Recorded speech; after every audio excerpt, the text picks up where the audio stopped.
Hashama ordottoota adda wattoota Facebookii kurraa bakka jirtanitti nagaan koo qilleensarra sinaa ga'u jecha arrayaa dhixinoo tokko qabadhee isinii dhiyaadheera.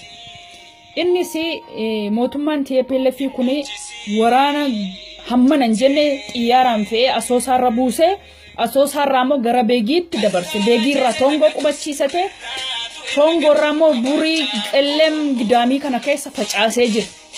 Kaleessa kun kan ta'e anaan reefu nagaa.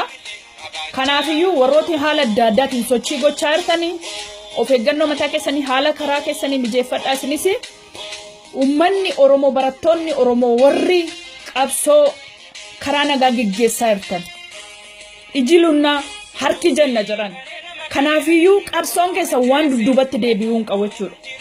Waraana miti leela maleekaa samaayidha yoo seen gadi buusteyyuu wanti dudduubatti Oromoo deebisu hin jiru jechuudha. Kaayyoon keenya hamma galma ga'u master plaanii nafeeratti awwaajjes maal jettee awwaajjesi nuti kaayyoon keenya Oromoon abbaa biyyummaa argachuu mirga mataasaa hiree mataasaatiin murteeffachuu sirni federaalaa Finfinnee keessaa nu lakkisu yoo barbaadde biyya biraatti dhaqxee waa'ee biraa uummachuu dachii Oromiyaa nu gadhiisu waa hedduu qabna waan ganaa mormine dudduubatti wanti nu deebisu tokko hin jiru jechuudha.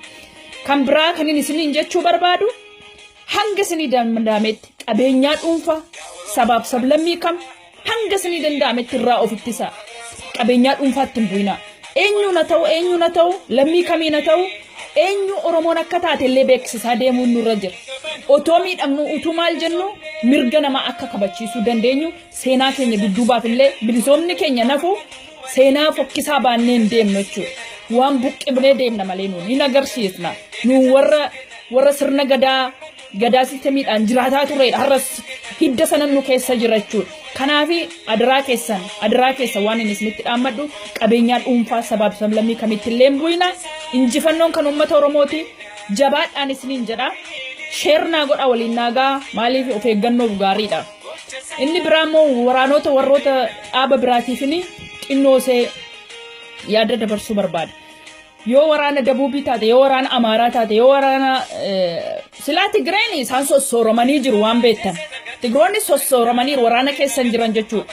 Sooressi immoo lunna akka ta'e beeka. Sooressi lunna. Hin sodaattuu dilluu xalxalli akka sooressaan jiru. Beeka. Onneen hin qabu yoo namni tokko lafatti albaatii keessaa yaa jechuudha. Tigreen durgoota turte amma garuu lunna beeka qabeenyaa horatte namni qabeenyaa horatte kan dubbanne beeka afaan isaa du'aadha jechuudha. Nutti fakkaata jagna nutti fakkaata malee goota miti namni qabeenyaa qabdu. Kanaaf immoo nu maal sodaannare lafuma keenya qabna lafatti keenya nurra furanne kan haadha ishee waan sodaannuuf hin qabne jechuudha. Warri uummata waraana sabaaf sablammii taatanii poolisii federaala agaazii taatanii dhaamsan isinii dhaamu uummata qabadhaa. Uummatatti rasaasan qabina mootummaan hin dhufaa hin sokko umurii koo kanatti lammaffaan arge dargiin hin sokkee kunoonni kunis raafamaa jira hin deemachuudha kunis guyyaa tokko hin deema wanti lafa isaatti hafu biyyoonuu lafa isaatti nafuun dhumachuudha lafa isaatii gadirrataa jira biyyoonuu. Kanaafiyyuu uummata keessanitti rasaasan qabina. Har'a inni mana Oromiyaa kana dhufe mana warra Dabuubii sin naqa mana warra Gambeellaa sin naqa mana warra Banishangulii sin naqa mana warra Amaaraa sin naqa. Kun immoo ilmaan kun immoo lafarraan biqillee isinis haadhumaaf abbaa keessaa dhalattan jechuudha. Warra agaazii taatanii wanta kan hojjettan jechuudha. Otoo beektanii immoo isin immoo nama ofii keessaniillee jireenyi keessan isinii mijatee hin jirre jechuudha. Achuma keessatti of dhaggeeffattanii hangam akka qoodaan gandummaan maalummaan isin miidhaa jiru quba qabna hundumni keenya. Kanaaf immoo seenaa dhugaan Itoophiyaa dhugaa ijaaruuf haqqii dhugaatiin hojjedha waan hojjettan.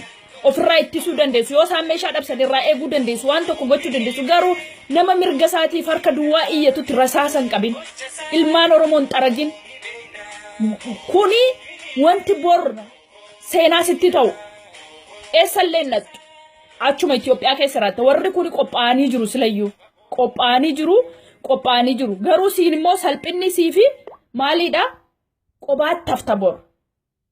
Sillee furatanii deeman isaan already qophaa'anii jiru deemuudhaaf biyyatti gadhiisuuf waan illee kan cituuf qophaa'eeru isaan otoo cituuf hin qophoofne wanti isinii dhaam biyyi tokko quufee biyyi tokko dhagaa si ol ijaaree biyyi tokko immoo miila duwwaan deemu minni tokko bokkaan immuunii sana ajjeesu namni uummanni tokko tabbaratee uummanni kaan immoo wallaalaa ta'ee hin jiraatu uummanni tokko soorome uummanni kaan immoo hiyyeessa ta'e hamma ta'e wal qixxeessaa ol fidaa dhufu.